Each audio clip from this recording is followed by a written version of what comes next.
During a traffic stop, the officer said, "Step out of the vehicle." When I complied, he arrested me for no reason. "License and registration, please." The officer in his mid-40s leaned against my car door with his flashlight aimed at my face. I handed over my documents, trying to keep my hands steady. I hadn't been speeding. I'd used my signal when I changed lanes. "Is there a problem, officer?" I asked, watching him inspect my photo with this creepy smile. "Step out of the vehicle." His hand rested on his holster. "What?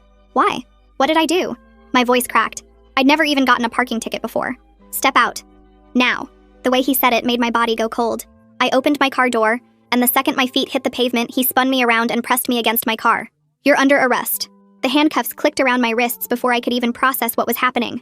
"For what?" "You have to tell me what for."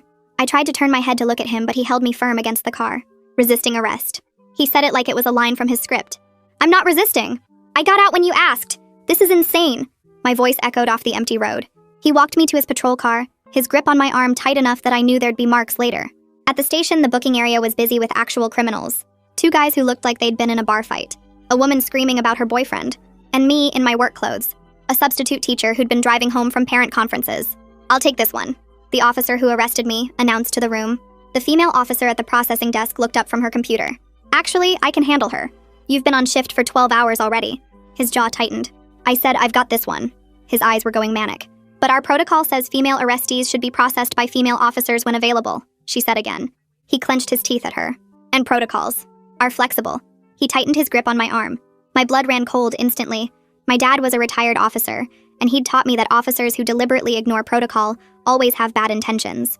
He proceeded to lead me past the normal processing area toward a dark hallway. I knew from my dad's teachings this wasn't where they usually took people. We ended up in a small interrogation room with buzzing fluorescent lights and a metal table bolted to the floor. He set a clear plastic box on the table. "Empty your pockets. I want to call my husband. I know my rights and..." After processing, he cut me off and pointed at the box. "Everything out of your pockets. Now." I pulled out my phone, my wallet, a pack of gum, some receipts from the grocery store. He picked up each item and examined it. "Jewelry off," he said. I removed my wedding ring, my watch, the silver bracelet my sister gave me for my birthday. He held each piece up to the light before dropping them in the box. "I need to do a search," he announced. "Excuse me?" My stomach dropped. "A search. Now turn around, put your hands up slowly, and press them against the wall." "You need a female officer for that," I protested. But he was already uncuffing me and moving me toward the wall by my hips. "It's just a pat-down. Completely legal. Unless you want to make this harder and add more charges." His tone made it clear that wasn't really a question. I put my hands against the cold concrete wall. "Good job," he said slowly, making me shudder. He started working at my shoulders, patting down my arms and squeezing each time he made contact.